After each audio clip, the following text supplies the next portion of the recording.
Welcome back, and thanks for joining us. I'm Ashley, host of the Modern Calligraphy Summit 2.0, and if you haven't watched the first video in this series, you can find it using the buttons below. Today you'll learn how 7 of your favorite artists got started with calligraphy, and you may be surprised at how similar their stories are to yours.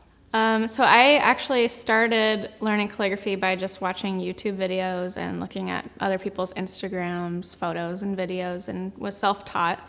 And that's kind of where the fire was lit, was via the web. And it's really expanded in the past 3 years that I've been in business. It started with just me in my tiny little apartment, scribbling away and posting my really bad work on Instagram, and then eventually growing and getting better and better. And I now have a team of 3 people, 3 ladies, and I love coming into this space every day and being able to just spread out and interact with the ladies that work with me and people who are in here, and feel like I'm surrounded by such talented people that we can kind of rub off on each other, and kind of an iron sharpens iron type of thing. And it just feels so much like a blessing. It's a great feeling to walk in here every day and to be able to do this. So I got started with calligraphy about 4 years ago, and I actually am completely self-taught because at the time I didn't have the funds to even, attend a local workshop, and there were not the online resources that there are today.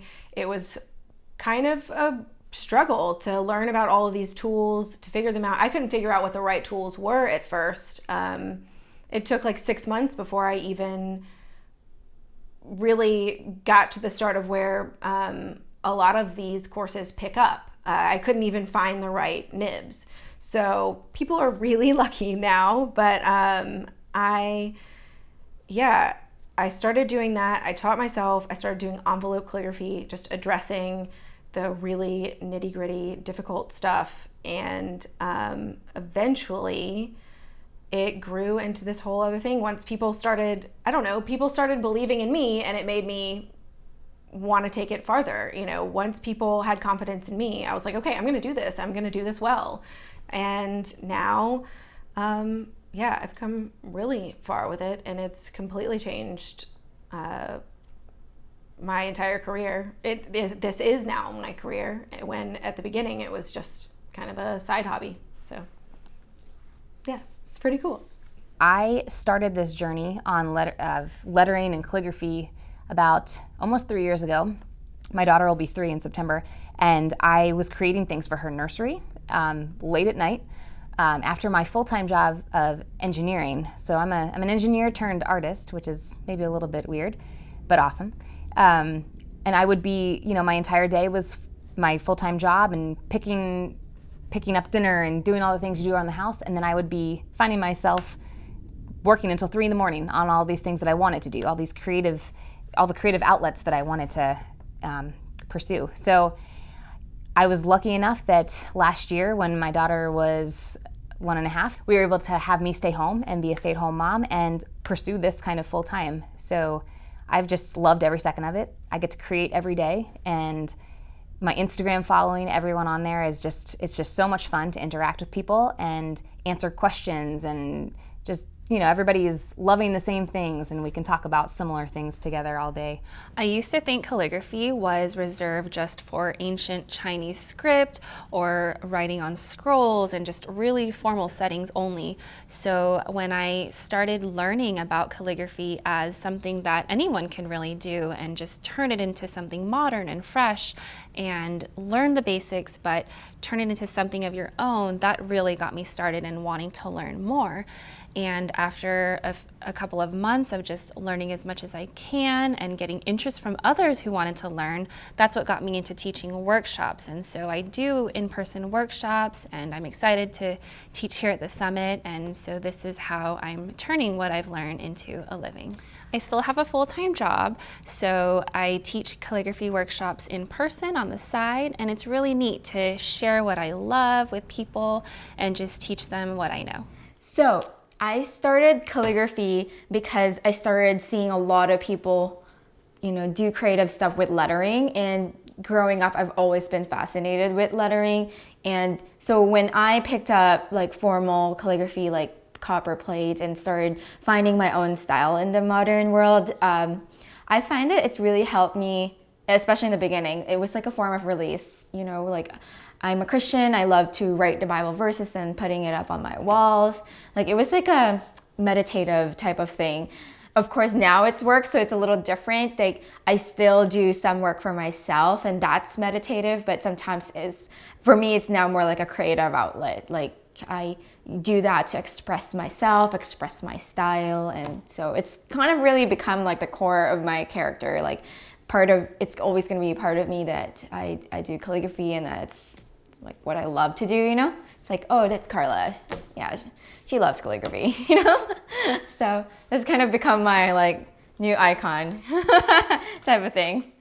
So how I got started is a really fun story. One of my best friends now, who I met through blogging, she found a calligraphy kit in her garage, and she was like, "You're super creative, take this."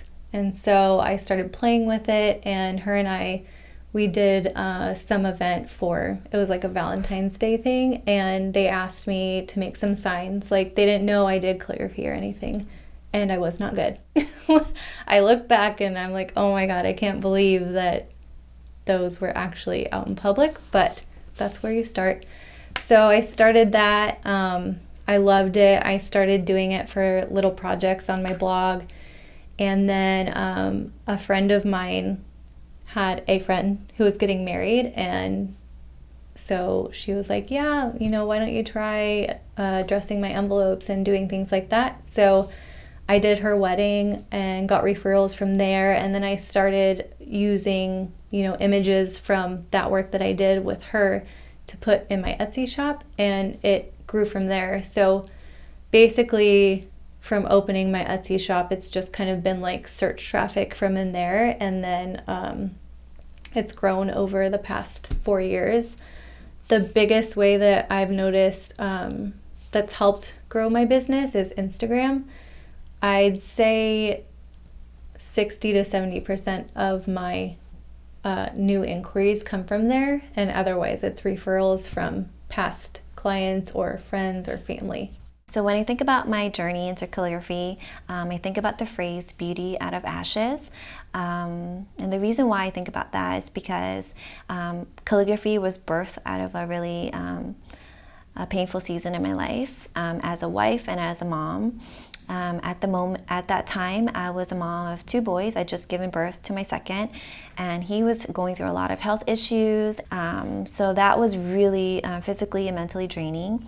My marriage was under a lot of fire, a lot of like just questioning things, and definitely had to go through counseling sessions and just trying to get some help for our relationship. And it was in that season when I was home with my kids, I knew I needed some words on the walls to bring like hope and faith and just encouragement back into my life.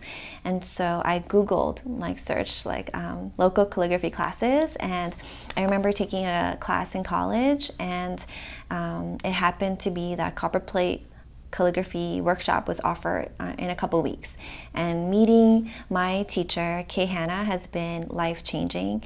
And so ever since then, I've just never put the pen down. I've loved being able to use it to bring that same word of encouragement to other people, and my journey has grown into a business. I guess it's been about a year since I started officially running it as a business. Before that, I would just gift it to friends. I would just write for people. But as people were requesting more, I needed like a framework for just my prices or services that I can provide. And so it's relatively new, but I've been really enjoying turning my calligraphy into a side business. All right, you've heard a lot of different background stories. Do any of these resonate with you?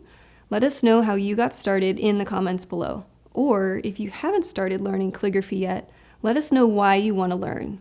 And stay tuned for our next video where you'll hear some of the unexpected benefits of practicing calligraphy. Thanks for watching, and we'll see you soon.